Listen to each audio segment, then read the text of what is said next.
그리고 정의와 상식이 살아 숨쉬는 진짜 대한민국을 만들 사람 누굽니까? 대한민국을 만들 미래 전략 산업 고고고 호시피 온천의 시대 이재명과 함께 더불어민주 모두 함께 민주 국민을 위한 민주 새로운 이제부터 진짜 대한민국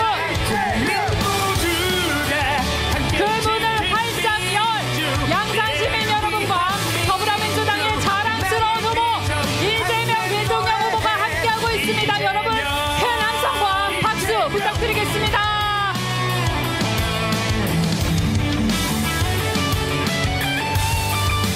이재명 고맙습니다.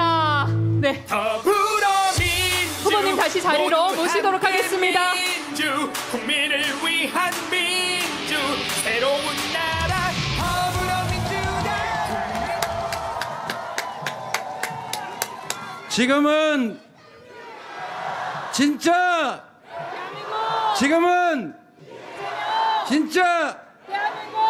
연습도 안 했는데 잘했네요. 반갑습니다.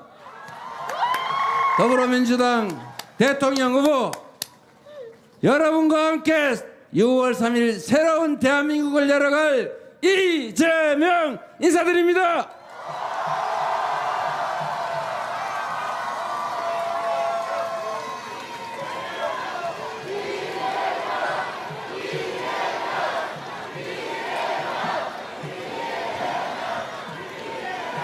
경남 양산 인구가 다 모이신 것 같습니다. 감사드립니다.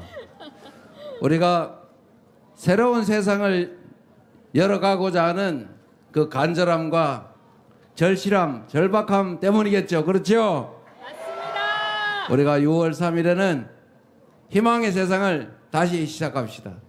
그리고 절망도 털어내고 좌절도 털어내고 불안도 털어내고 다시 희망을 얘기하는 진짜 대한민국, 진짜 민주공화국 한번 열어봅시다, 여러분.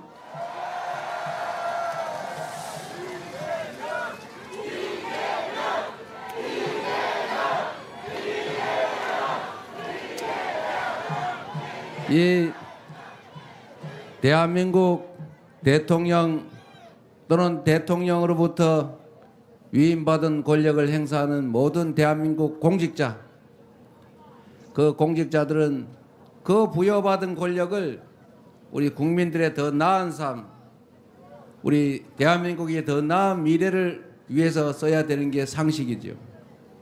그런데 권한을 맡겨놨더니 그 권한이 자기 개인 건 줄 알고 지 마음대로 해야 되는 건 줄 알고 자기 멋대로 남용하고 불공정하게 함부로 행사하고 사회 공익을 위해서가 아니라 누군가를 괴롭히기 위해서, 누군가를 탄압하기 위해서, 자기의 사적 이익을 추구하기 위해서 함부로 쓰고 있습니다. 그러니 나라 살림이 제대로 될 리가 없죠. 경제도 망가지고 민생도 망가지고 남북의 평화는 깨지고 군사 갈등은 격화되고 전 세계에 인정받던 이 대한민국이 외교적으로 고립되고 국가 간 갈등이 격화되고 있어요. 결국은 국제관계가 나빠지니까 기업들의 경제 용토도 줄어들어서 결국은 대한민국 경제가 나빠지고 우리 국민들의 삶도 또 나빠지는 이 악순환이 계속되고 있습니다. 외부의 충격이 아닌 이 내부의 문제 때문에 이 경제가 쪼그라드는, 계속 성장을 해도 부족할 판인데 이 경제가 쪼그라드는 소위 역성장, 이 역성장이 이번 1분기에 있었습니다. 0.2% 마이너스 성장을 했다고 합니다. 안 그래도 어려운데 경제 총량이 줄어들면 모두가 괴로워지지 않습니까? 이거 대체 누가 이렇게 한 겁니까? 우리가 그렇게 하라고 권력을 맡겼습니까? 그렇게 하라고 대통령 뽑았습니까? 아닙니다. 그렇게 하라고 세금 냈습니까? 아닙니다. 우리가 권력을 맡기고 세금을 내면서 우리가 그에게 요청했던 것을 단 하나도 제대로 실행하지 않고 오히려 그 권력과 예산을 가지고 국민을 배반하고 나라를 혼란에 빠뜨리고 우리 모두가 지켜야 될 최고 규범 헌법까지 파괴하고 말았으니 파면 아니라 처벌을 해도 시원찮을 판이죠. 그런데 그분 지금 멀쩡히 여기저기 다니시면서 별거 다 하시는 것 같아요. 무슨 부정선거 얘기하고 있어요. 부정선거인데 왜 본인이 당선됐습니까? 그러면 뭐 제가 부정했다는 거예요? 부정을 하면 제가 확 이기게 하지 살짝 지게 하겠습니까? 이게 말이 되는 소리를 해야죠. 이게 뭐라고요? 밥땡이라고요? 잘 모르겠어요. 바본지 일부러 그러는지. 그러나 중요한 거는 일국의 소위 국정을 책임지던 분들의 말씀으로는 도저히 납득이 안 됩니다. 그리고 아니 그분은 뭐 그렇다 치고 다시 6월 3일부터 이 나라 국정을 맡겠다고 하는 분은 또 그게 뭡니까? 그 이해가 됩니까? 우리 국민들은 대체 뭐가 되는 것입니까? 제가 말씀드리고 싶은 것은 사실 이런 겁니다. 국가 권력을 특정인에게 부여하는 이유는 우리 모두 더 나은 삶을 살게 해달라고 하는 거 아닌가요? 맞습니다. 우리가 만든 규칙을 집행을 해서 그 강제력으로 더 공정하고 더 함께 잘 사는 세상 만들어 달라고 하는 거 아닙니까? 맞습니다. 그런데 그 질서 유지 최종 권한을 가진 검찰이 요새 하는 짓을 보면 이게 도대체 제정신인지 저는 이해가 안 됩니다. 저는 상식적으로 볼 때 그냥 죄 지은 자 죄를 찾아서 엄정하게 처벌하겠다 이해해요. 그런데 없는 죄를 만들려고 저렇게 극렬하게 왜 난리를 칩니까? 이제 저는 우리 문재인 대통령 기소해가지고 이제 서울로 수백 킬로씩 왔다 갔다 하면서 이제 1박 2일로 재판받아야 되잖아요. 아니면 서울에 재판받기 위해서 집 얻어야 됩니까?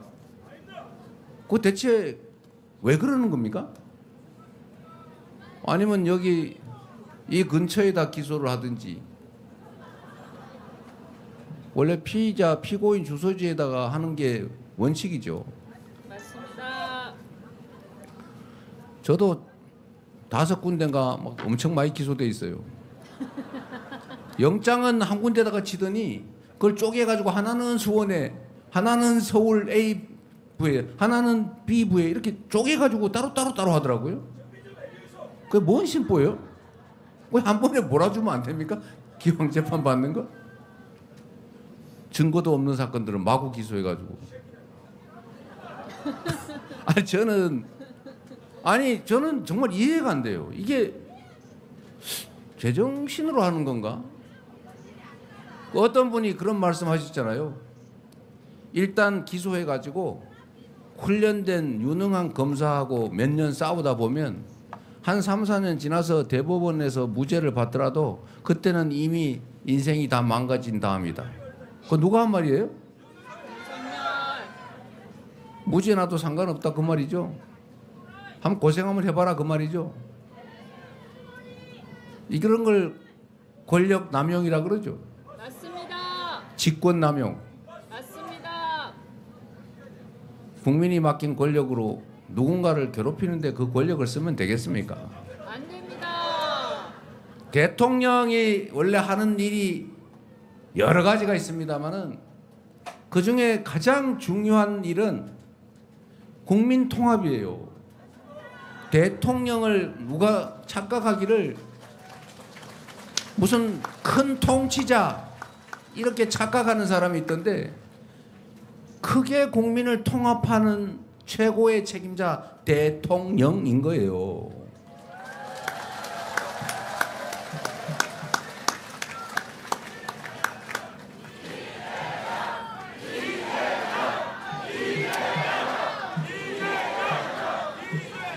여러분, 대통령이라고 하는 사람이든 아니면 동네 무슨 동호회 회장이든 그 회장 대통령이 하는 일 중에 제일 큰 게 그 동호회 안 깨지게 하는 거 아닙니까? 내가 동호회인데 내가 아랫마을 출신이고 윗마을 출신하고 경합을 했어요. 그 회장 됐어요. 그런데 나 아랫마을 출신이니까 아랫마을에만 뭐 저기 같이 데리고 놀러 가고 회비는 아랫사람 뭐 덜 내라 그러고 윗마을은 너네는 회비 더 내라 그러고 그러면 그 모임이 되겠어요? 깨지잖아요. 통합이라고 하는 게 대단한 게 아닙니다. 일단 회장이 될 때는 한쪽 편을 들어야죠. 그럴 수밖에 없잖아요. 경쟁을 하니까. 그런데 이게 한쪽 편이 다른 쪽을 싹 먹어버리려고 한쪽 편을 하는 겁니까? 대표가 될 때까지는 한쪽 편 때문에 대표가 될지라도 대표가 되면 전체를 대표하는 거 아닙니까? 그게 대표 아니에요? 좀 미워도 오히려 떡 하나 더 주면서 끌어안고 이해관계가 충돌해서 싸우면 아이고 좀 참아. 아이 저쪽 입장도 있지. 이렇게 해야지. 그래 네 말 맞아. 저놈 나쁜 놈이네. 죽이자. 이래가지고 우리 힘 합쳐 죽이자. 이러면 되겠어요? 안 됩니다. 국민을 반국가 세력으로 몰면 되겠어요? 안 됩니다. 국민이 국가인데 어떻게 국민이 반국가 세력이 될 수가 있어요? 자기가 반국가 세력이지.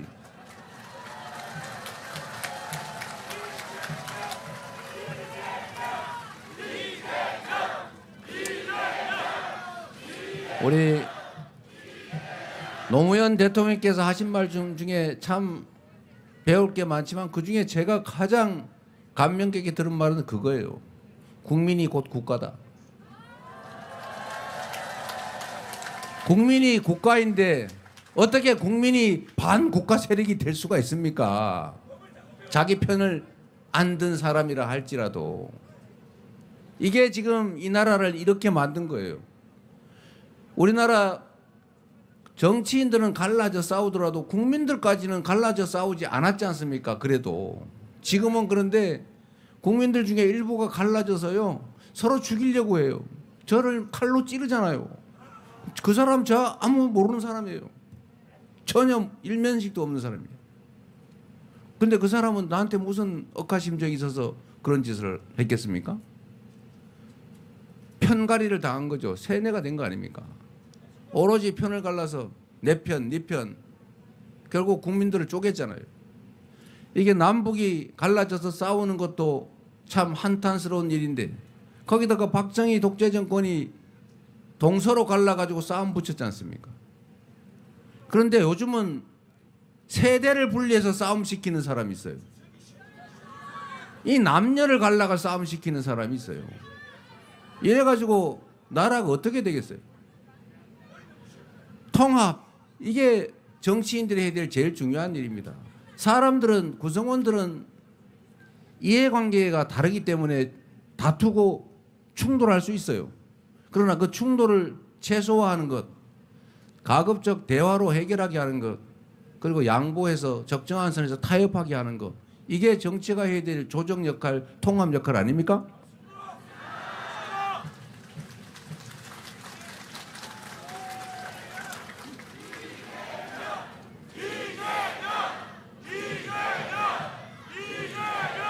우리는 그럼에도 불구하고 그 무능하고 폭력적이고 일방적이고 이기적인 그런 정치 집단이 이 나라를 흔들어 놔도 결국 우리 국민들은 다시 또 제자리를 찾아갑니다. 우리는 12월 3일에도 그 총을 든 장갑차를 몰고 온 독재자가 되고자 했던 그를 제압하지 않았습니까? 맨손으로 말입니다. 위대한 국민들이죠. 바로 여러분입니다. 역사의 주인공 여러분. 6월 3일에 또 새로운 역사를 우리 손으로 한번 만들어 봅시다, 여러분.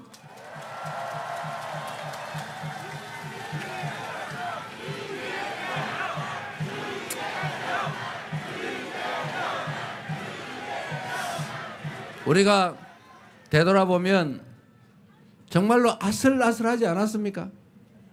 12월 3일 밤에 혹시 특전사 대원들을 태운 헬기가 40분 일찍 도착했더라면 어떻게 됐을까? 수방사 통제관이 헬기 진입을 40분 동안 막았다고 하잖아요. 너네 정체를 밝혀라. 그리고 그 현장에 투입된 계엄군 병사와 일선 부대장들이 굳이 총 쏘지 않고 개머리판으로 사람들 폭력을 행사하고 그러지 않았잖아요. 유튜브 들고 막 찍으니까 피했잖아요. 손으로 막으니까 밀리지 않습니까? 무력이 부족해서 그랬겠습니까? 하고 싶지 않은 일을 적당히 안 한 거죠. 태업. 그들에게 박수 한번 보내주십시오. 명령을 회피하고 컵라면 먹으러 간 부대도 있잖아요. 왜 그랬을까? 그거는 결국 광주 5.18 민주화 운동의 역사적 경험 때문이죠. 비록 시기는 늦었고 사면돼서 그들이 충분히 처벌받지는 못했지만 성공한 쿠데타조차 많은 세월이 지난 후에 처벌이 되고 결국은 진상이 일부나마 밝혀지더라 라고 하는 그 역사적 경험이 결국 그들을 망설이게 했을 겁니다. 한강 작가가 말한 것처럼 과거가 현재를 도운 거죠. 죽은 광주 영령들이 24년 12월 3일에 대한민국 국민들을 구한 것 아닙니까? 그러면 우리도 과거 역사의 일원으로서 우리 미래의 대한민국 우리 후손들을 구해야 되지 않겠습니까? 확실하게 책임을 물어서 6월 3일 압도적으로 그들을 심판해서 결코 그것이 성공할 수 없다는 것을 다시는 시도해서는 안 될 일이라는 것을 확실하게 대못을 박아 줍시다, 여러분.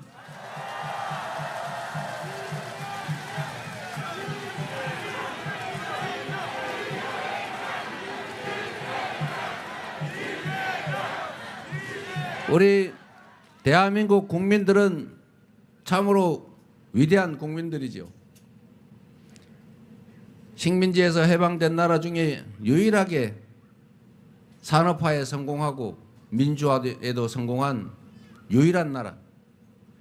IMF가 터지니까 다른 나라 사람들은 그런 일 터지면 기본적으로 막 금 사 모으고 귀중품 사 모으고 매점 매석하고 사재기하고 그러는데 우리는 집에서 막 금을 막 내놓잖아요. 금 모으기 한다니까 돌반지, 비녀 다 내놓고. 저도 아이들 돌반지 다 갖다 내놓는 바람에 지금 아이들 결혼하는데 돌반지를 못 물려주게 생겼어요. 지금 한 개도 안 남기고 다 줘버렸더라고요. 그런 그 저력 때문에 전 세계가 아, 저 나라는 다시 살아나겠구나. 지금의 이 위기를 조금만 도와주면 살아나겠구나 해서 결국 IMF도 김대중 대통령의 출중한 능력을 바탕 삼아서 신속하게 극복한 거죠.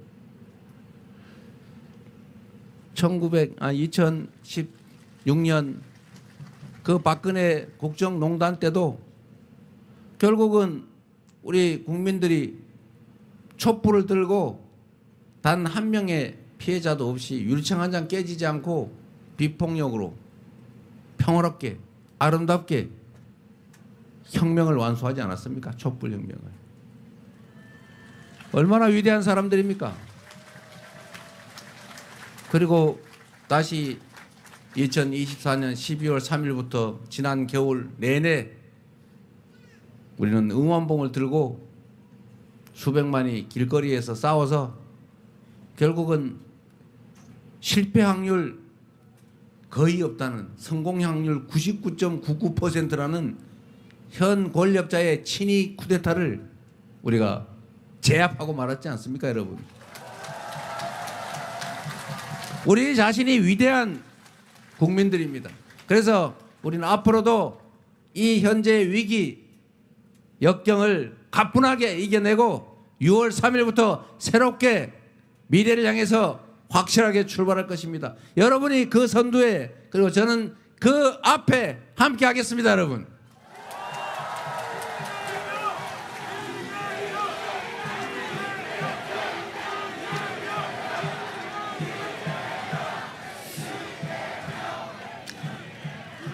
정치라고 하는 것은 결국 먹고 사는 문제를 잘 해결하는 것이죠. 국가는 국가 공동체를 잘 지켜내고 안보, 국가 공동체 내 구성원끼리 합리적인 규칙에 따라서 예측 가능한 그 질서에 따라서 안전하게 살 수 있게 하는 것, 치안, 그리고 등 따시고 배부르게 살 수 있게 하는 것, 민생, 이게 국가가 국민에게 할 일 아닙니까? 근데 지금 먹고 사는 게 너무 어렵죠? 먹고 사는 문제를 해결해야죠. 그런데 제가 근데 제가 여러분께 말씀드릴 수 있는 게 있습니다. 6월 3일은 우리가 압도적으로 승리하는 날이 아니라 우리는 반드시 이겨야 되는 날입니다. 그리고 그들에게 반드시 엄중한 압도적인 심판을 해야 하는 날입니다. 그리고 압도적 심판이 성공하는 그 순간부터 대한민국 경제는, 대한민국의 미래는 다시 우하향에서 바닥을 찍고 우상향으로 돌아설 겁니다. 경제도 나아질 것으로 저는 확신합니다. 일단 경제는 심리죠. 단기적으로는 심리에 좌우됩니다. 지금처럼 불안해가지고 일단은 경제가 나쁘니까 주머니가 얇아진 것도 있지만 내수가 너무 나빠졌어요. 불안하니까 밖에 안 나가죠. 주머니에 돈이 있어도 안 쓰죠. 아껴놔야죠. 12월 3일부터 매출이 확 줄었다고 해요.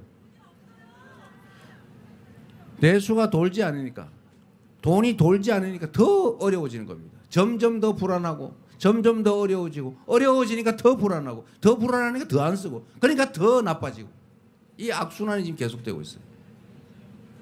이제 이 악순환을 선순환으로 돌려야죠. 6월 3일이 그 첫 출발점이 되게 하는 것은 바로 여러분의 손에 달려 있습니다.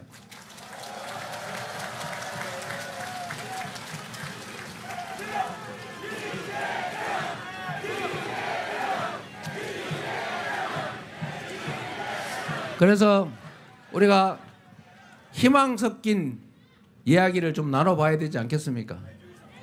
몇 가지 말씀만 간단하게 드리면, 우리 김경수 전 지사께서 추진하던 부울경 메가시티 뭐 해야죠. 그건 장기적으로 반드시 해야 될 일입니다. 앞으로는 도시간 경쟁이 사실은 국제 경쟁의 중심이 됩니다.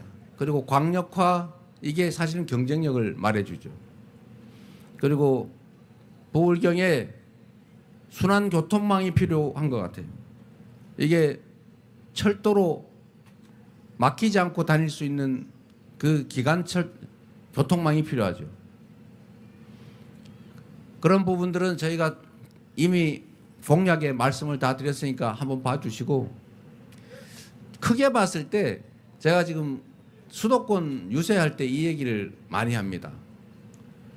제가 그저께 어제 이렇게 경기 북부에 다니면서, 경기도는 남부와 북부가 차등이 또 많아요. 남쪽은 잘 발전하고 있죠. 근데 북쪽은 군사 규제 때문에, 또 뭐 예를 들어 동쪽은 상수원 규제 때문에 발전을 못하고 있어요. 그러니까 북쪽 분들이 화가 날 거 아닙니까? 그러니까 심하게 화가 나니까 분도하자, 갈라서자, 이혼하자, 이러고 있는 사람들이 있어요. 화나니까요. 그래서 제가 그 말씀을 드렸죠. 균형 발전을 해야 된다. 경기도 수원의 남쪽에 있던 공공기관도 북쪽으로 다 옮기고, 경기도 예산을 집행할 때 북쪽에 SOC 투자를 더 집중하고, 제가 경기도지사 있을 때는 북쪽에 대한 SOC 투자가 남쪽에 1.5배 가까이 됐어요. 제가 북쪽에 많이 했죠. 그래야 균형이 맞춰지니까.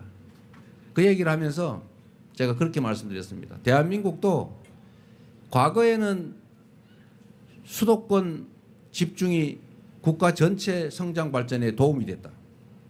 자원이 부족했기 때문에 한 군데다 몰아줘야 되는 거죠. 다 나누면 흐지부지 사라지니까. 그래서 저축도 하면 그 돈을 한 기업에다 확 몰아주는 거죠. 그리고 지역도 서울에다 집중하는 거예요. 이게 국가 성장 전략이었습니다. 어쩔 수 없었죠. 그러나 이제는 그게 한계에 다다랐다. 이제는 서울에 아파트 한 평 값이 3억씩 하는데 땅 한 평에 무슨 임야도 500만 원씩 하는데 개발 안 되는 임야도 300만 원, 500만 원, 1000만 원 이렇게 해요. 그런 데서 어떻게 공장을 짓고 국제 경쟁력을 가질 수 있겠냐. 사람이 막 미어 터지고 그렇다고 취직할 데가 많으냐. 그것도 아니에요. 그러니 이게 지방은 인구가 줄어들어서 소멸하고 수도권은 너무 많이 몰려들어서 미어 터져가지고 과밀로 죽을 지경이고 이거 쌍방으로 죽게 생겼으니 이래가지고 나라에 미래가 없다. 이제는 전국이 균형 발전하게 자본도 충분하니 이제는 전국이 기회를 고루 누리게 해야 된다. 아니 그 정도가 아니라 똑같은 조건이라면 지방에 더 많은 투자를 해서 모두가 함께 살고 국토가 전체적으로 효율을 갖게 해야 된다.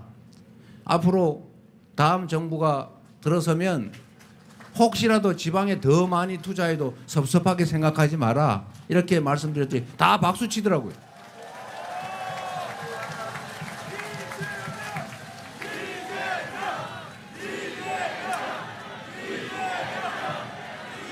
제가 지방 가서는 이 얘기하고 서울 근처에서는 그 얘기 안 한다고 두말한다 그럴까 봐 제가 미리 얘기해 놓고 온 거예요. 근데 문제는 우리 대한민국 국민들이 정말로 그런 점에서 정말로 위대하고 대단하다는 겁니다. 말씀드린 것처럼 IMF 오니까 금 다 내놓으라니까 다 내놓는 것처럼요. 우리 국민들은 매우 이타적이고 공리적이에요. 나만 살겠다 이러지 않아요. 막 집회 시위가 막 대규모로 벌어져 정신없을 때 경찰이 다 없다고 해서 마구 훔치고 부시고 때리고 이러지 않는다는 겁니다. 광주 5.18 때 그 10일 경찰 군 다 철수했을 때 공권력이 다 철수하니까 얼마나 평화로웠어요. 그때 주먹밥 나누고 모든 걸 다 나누면서 절도 폭행 이런 사건 하나도 없었대잖아요. 총기가 많았지만 누구 하나 다친 사람이 없죠. 우리가 촛불혁명, 빛의 혁명을 이렇게 평화롭게 수행해내는 것도 그 위대함에서 나오는 것 아닙니까? 제가 경기도 수원에서 공공기관을 북쪽으로 다 옮긴다고 해도 수원 사람들이 우리 거를 다 뺏어갔으니까 표 찍지 말아야지 하지 않더라는 거예요. 지금 노무현 정부 때 공공기관을 지방으로 혁신도시로 옮겨가지고 균형 발전한다고 하면 서울 지지율이 확 떨어져야 되는데 지지율이 안 떨어지잖아요. 저는 경기도 성남시장 도지사를 하면서도 수도권 규제 완화해서 뭐 많이 해줘야 된다 이런 얘기를 할 때 우리 김문수 지사 같은 분이 그런 분이셨죠. 규제 완화 막 얘기하길래 저는 안 된다고 그랬죠. 반대로. 그러면 저는 표가 떨어졌냐? 아니죠. 그래도 여기까지 왔지 않습니까?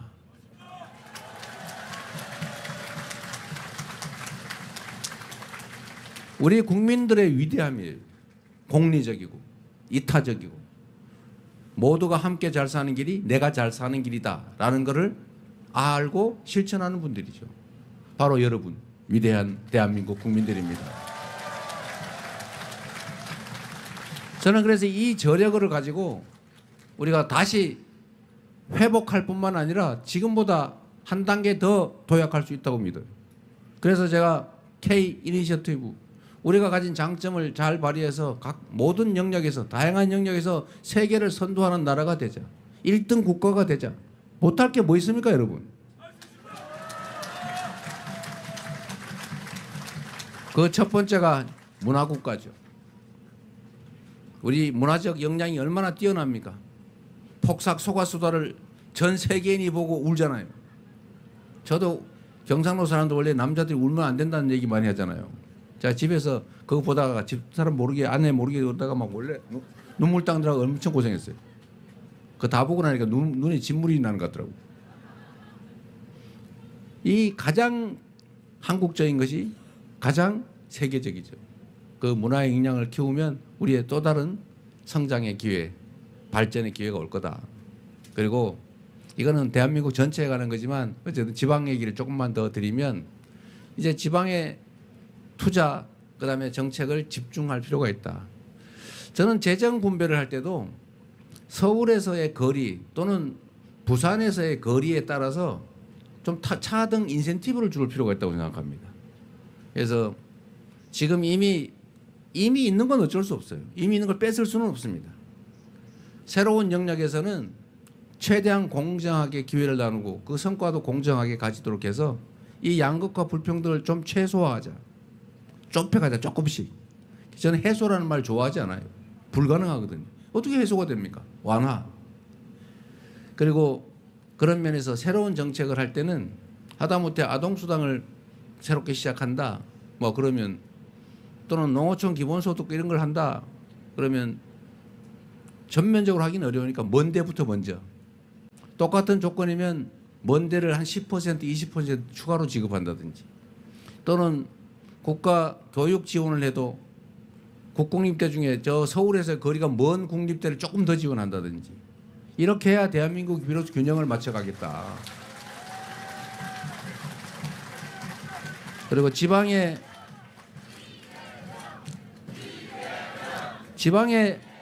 먹고 살 길이 있어야 되지 않습니까? 먹고 살 길을 만드는 방법을 또 열심히 연구해야죠. 지방에 먹고 사는 길, 그 먹고 사는 길의 핵심은 기업들이 들어오는 거예요. 근데 지금은 기업들이 들어오려니까 제가 기업인들한테 물어봤죠. 좀 남쪽에 가서 하면 안 되겠습니까? 뭐 가면은 땅값도 싸고 물가도 싸고 좋지 않습니까? 그랬더니 뭐 그런 건 맞는 말인데 사람이 없대요. 일할 사람이 없다고 합니다. 그래서 그러면 거짓말하니까 그 사실이. 그래서 기업의 입장을 이해해 줘야 돼요. 유능한 젊은 인재들 찾기가 어렵다. 그러면 뭐 젊은 인재들은 뭐 서울로 왜 가냐? 기업이 일자리가 없어서 가는 거예요. 서로 이게 또 닭이 먼저냐 알이 먼저냐 이러고 있어요. 그래서 제가 젊은이들한테 물어봤어요. 왜 서울로 가냐? 여기는 일단은 정주 환경이 안 좋아요. 영화관 같은 것도 잘 없고 편의시설도 좀 부족하고 어디 사귀어서 연애 데이트 할래도 좀 불편하고 그리고 미래도 좀 불확실하고 그래서 또 젊은이들은 서울로 가요. 뭐 서울로 가면 뭐 길이 있냐? 사실 거기도 잘 길이 별로 없어요. 그래도 여기보다 나니까 떠난다는 거예요.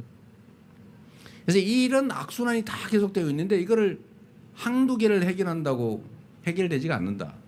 그러면 종합적으로 해야죠. 일단은 기업은 돈이 남아야 하는 거 아닙니까? 그 뭐 아버지가 부탁하고 대통령이 부탁해도 돈이 남으면 하겠지만 돈 안 남으면 절대 안 하죠. 말은 해도. 근데 누가 마구 때 말려도 돈 되면 무조건 하죠. 그게 기업이죠. 그래서 마침 저는 기회가 왔다고 생각해요. 그게 뭐냐면 재생에너지 사회로 우리가 전환해야 됩니다. 이제는 재생에너지로 생산하지 않으면 물건을 팔 수 없는 시대가 오잖아요. 아리백이라고.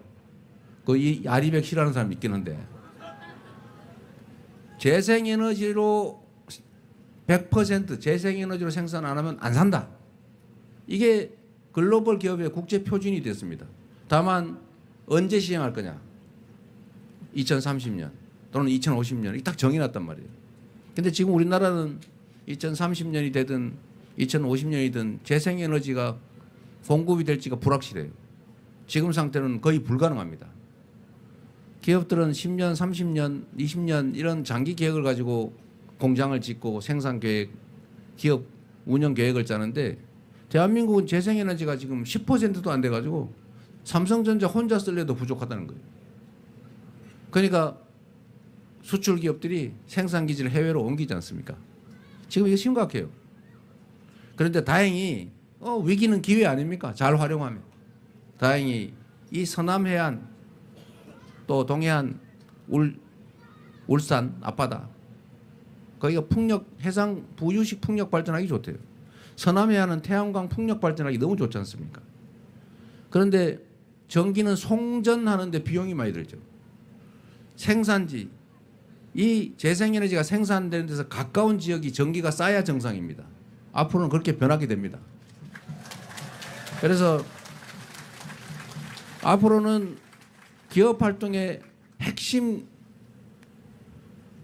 에너지원, 재생에너지가 가장 많은 곳, 결국 서남해안밖에 없다. 두 번째로 지방으로 가면 세제 혜택을 대규모로 주자. 세 번째로 규제를 대폭 완화해 주자. 지방으로 가면 꼭 필수적인 건 아니면. 그리고 땅값이나 이런 개발권도 부여해 주자. 기업 도시를 만든다면 만들게 해 주자. 이렇게 여러 가지 조건들을 만들고 지원하고 하면 기업들은 유인이 생기는데 역시 인력 문제가 남는 거죠. 그러면 그 인력 문제를 해결하는 건 또 하나 방법이 있습니다. 문제는 지방대학, 지방의 공립대, 국공립대들이 지금 학생들이 자꾸 사라진다는 거 아닙니까? 왜 그러냐? 이유는 아주 단순해요. 학교에 재정 지원이, 국가 재정 지원이 적기 때문에 그렇습니다. 울산의 포항공대라고 있잖아요. 거기도 지방이잖아요. 근데 거기는 완전히 아주 유수한 대학 됐잖아요. 왜 그럴까요? 1인당 학생들에 대한 지원이 엄청나게 많으니까 전국에 우수한 학생이 몰려요. 우수한 교수가 몰려요. 그러니까 거기가 우수한 대학이 되는 거죠. 그런데 제가 저는 억강부약이 정치의 본질이라 생각하는 사람인데 똑같은 국립대학인데 잘 되는 데는 더 잘해주고 잘 안 되는 데는 더 안 해주고 이러면 어떻게 됩니까? 이러면 안 되죠. 이거 망하는 길이죠. 근데 지금 대한민국 국공립대 지원이 이렇게 하고 있어요. 서울대는 지금 제일 잘 나가는 대학 아닙니까? 거기는 학생 1인당 예산이 5, 6천만 원이 돼요. 요 근처에 제일 가까운 국립대가 경상대입니까? 부산대? 하여튼 어쨌든 이 다른 국립대들은 1인당 예산이 2,200만 원, 300만 원 이렇게밖에 안 돼요. 근데 왜 그럽니까? 똑같은 국립대인데 왜 서울대는 1인당 5천만 원, 여기는 2천만 원? 왜요? 근데 저는 이 너무 이상한, 있을 수 없는 이 일이 너무 당연하게 계속 유지되는 게 납득이 안 돼요. 그래서 앞으로는 그래서 저희가 그 얘기를 한 거죠. 서울대 비슷한 거 10개 만들기. 그걸 하겠다. 근데 서울대 지원하는 걸 뺏어가지고 하는 건 또 안 되지 않습니까? 이미 벌어진 일을. 그러면 전쟁이 벌어지겠죠. 갈등이 생기잖아요. 할 수 없죠. 재원이 좀 부족하니까. 그러나 방향은 정확하게 지방대를 집중적으로 거점별로 뭐 싹 다 할 수는 없고 거점별로 9개 정도를 만들어서 집중적으로 지원하면 그 대학들의 인재도 모이고 교수진도 좀 더 많은 좋은 사람들이 모이고 연구도 개발도 많이 하고 그러면 기업들이 인력이 부족하니 인재가 부족하니 이런 소리 안 할 수 있죠. 그러면 대체적으로 갖춰지는데 마지막 남은 게 생활 정주 여건이죠. 그러나 그건 또 아까 말씀드린 것처럼 교통 기반 시설을 대규모로 확보하는 건 하고 부울경 통합이든 메가시티든 이런 거라도 해서 어쨌든 기반 시설을 좀 갖추면 그 문제도 일부 정도 완화되지 않을까. 그래서 지방도 수도권도 함께 발전하는 그런 대한민국 새롭게 시작합시다. 이런 말씀 드리는 겁니다.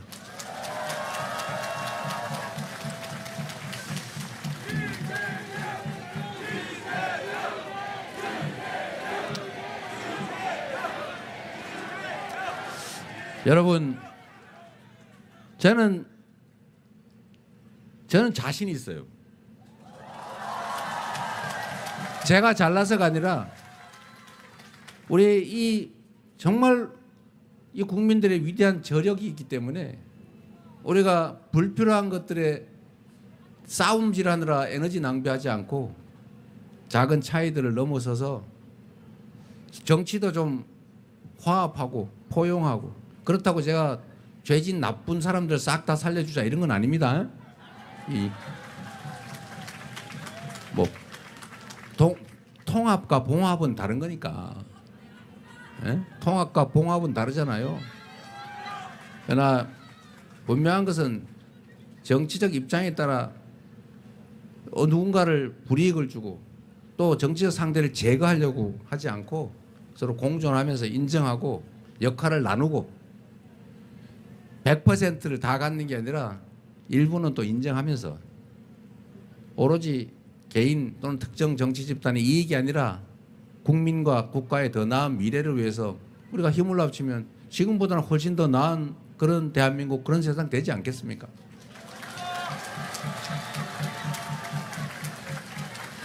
우리 그 길로 함께 가면 좋겠어요. 그래서 제가 그 말씀을 드리는 거예요. 2025년 6월 4일부터는 그날에 무슨 갑자기 객관적 상황이 엄청 변해가지고 확 좋아지는 게 아니고 그날부터 더 나은 세상이 열릴 거라는 희망, 그 희망 때문에 불안도 조금 줄어들고 희망도 생기고 열정도 생기고 기대도 생겨서 가만히 있어도 지금보다는 조금씩 나아질 것이다. 거기다 구체적인 개선들 조금씩 더 해나가면 훨씬 더 좋은 세상 열리지 않겠습니까?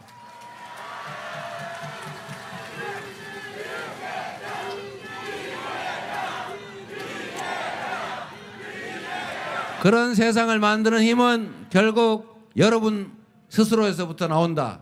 이재명은 여러분이 쓰는 유용한 일꾼, 도구다. 충직하게 그리고 오랫동안 준비한 이 도구를 잘 쓰면 더 나은 삶이 가능할 수도 있다. 이 말씀을 드리는 것입니다.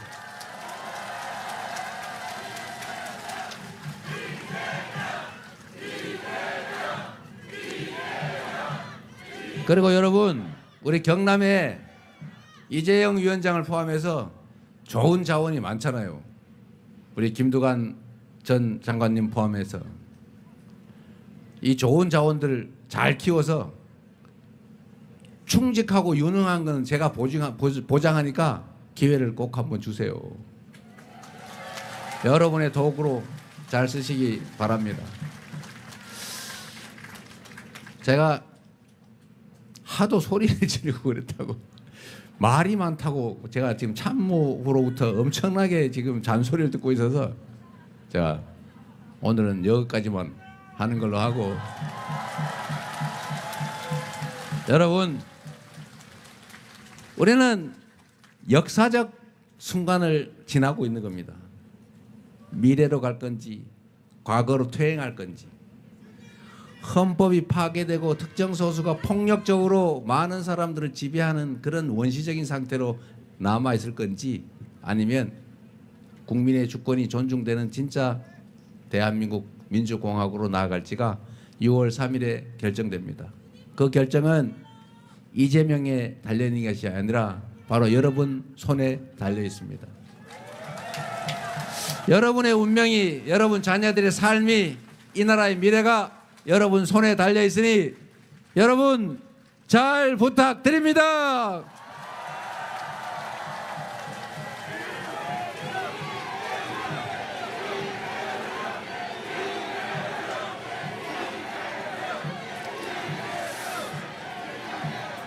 한 번만 하고 끝내겠습니다. 진짜 지금은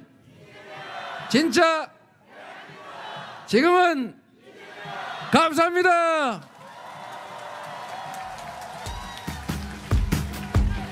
여러분, 이제